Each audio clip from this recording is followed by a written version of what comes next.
is Comic Uno. Today I'm doing a review for something I didn't expect to pick up, Trillium issue 1. And before I start talking about this issue, just want to give you guys one update, really, one little update. I have Comic Uno episode 8 up on DarkAvengerINC, so if you want to go check that out, I have a couple exclusive comics, which are Earth 2 issue 15, Superior Carnage issue 2, and Hunger issue 2. So if you want to go check out those reviews, just go to Comic Uno episode 8, and that's also the show where I review every comic I read this week in one show. So definitely go check that out. It's annotated, but let's talk about Trillium issue 1 while you guys are here for this review. I like this cover. I'm not a big fan of Jeff Lemire's art, but I do like this cover, and I really was hoping that this art would fit the series.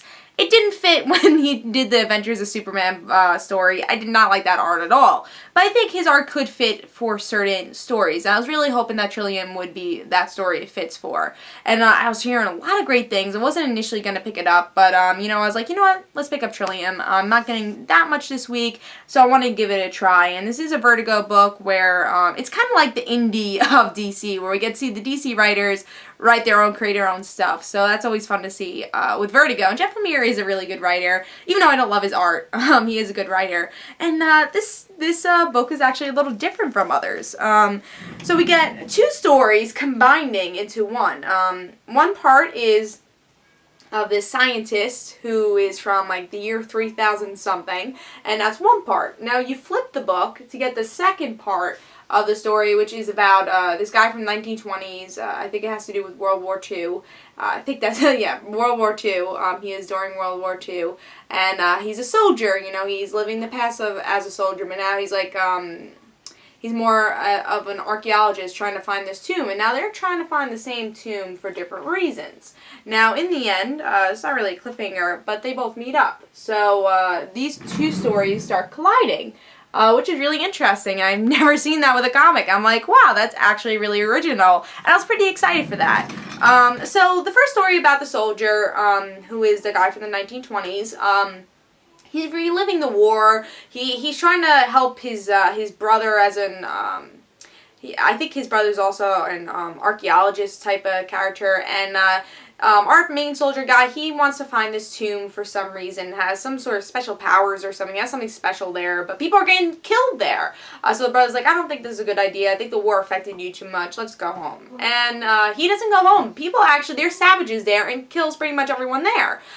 So our main character, I think his name's Clayton or something, he runs to the pyramid, and he finds our scientist from year 3000. Now our scientist story is that she's a scientist. She has a mission to find these petals of leaves to create a cure for this big, I guess, virus that is killing everybody. So she's trying to find a cure for that, and it's at the same tomb except 3,000 years in the future. So she has to encounter another alien race who possess these petals. So she starts eating these petals. They give it to her. It's like, yeah, sure, I'll eat it. And she goes into one of these stairs and ends up in the past. So, and that's how our two characters do collide with each other. Let me get the page for you. There we go. That's how they collide into both stories, and how I guess issue 2 is going to really continue. I really enjoyed this issue because it was so different. Even though I feel like this was really more of a setting our story here, less of like, oh, well, they're going to have a relationship. Because it's supposed to be, this Trillium is supposed to be like a story about, you know, long lost love, you know, it's supposed to be a love story here, which I don't feel like we got here. We do get to see the girl and the guy meet each other from totally different universes, so definitely two people that shouldn't be in love, you know, getting together and I guess gonna have a relationship from completely two different times, where they shouldn't even be meeting. I guess because of this connection of this temple, where we will be learning a little bit more as the series goes on.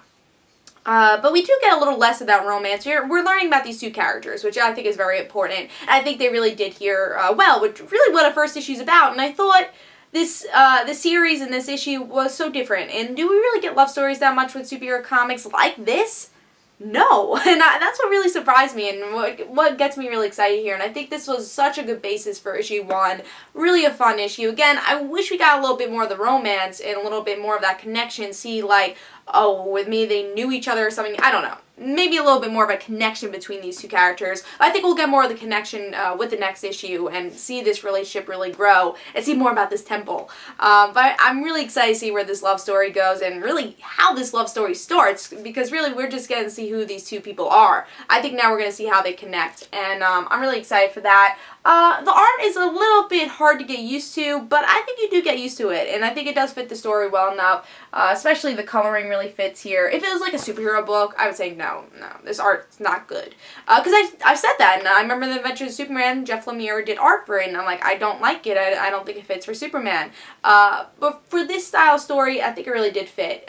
You know, it's not my favorite art, but I think it really fit for this, and definitely does not make me want to pick up the next issue. I want to pick up the next issue. It doesn't make me stray away from the next issue, because I'm really excited to see where the story goes. So I am going to give this 4.5 stars. I really enjoyed it, and honestly I think it's the flip thing that really made me enjoy it, because it's just so different, and I can see why people are raving about it. It's be my pick of the week, but really different, and glad I picked it up. I recommend you guys, if you didn't pick it up, I think a lot of people probably did miss it. If you didn't pick it up, go back to your store next week, or go back to your store whenever, and try to pick up Trillium, because I think it's going to be a really good series, and I'm excited to see this love story. I love love stories like this, supernatural, superhero type of love stories, and I'm really excited for it. But I hope you guys enjoyed. This is Comic Uno, and guys, don't forget to follow me on Twitter for Comic Uno and the Reddit situations, and I'll see you guys later. Bye.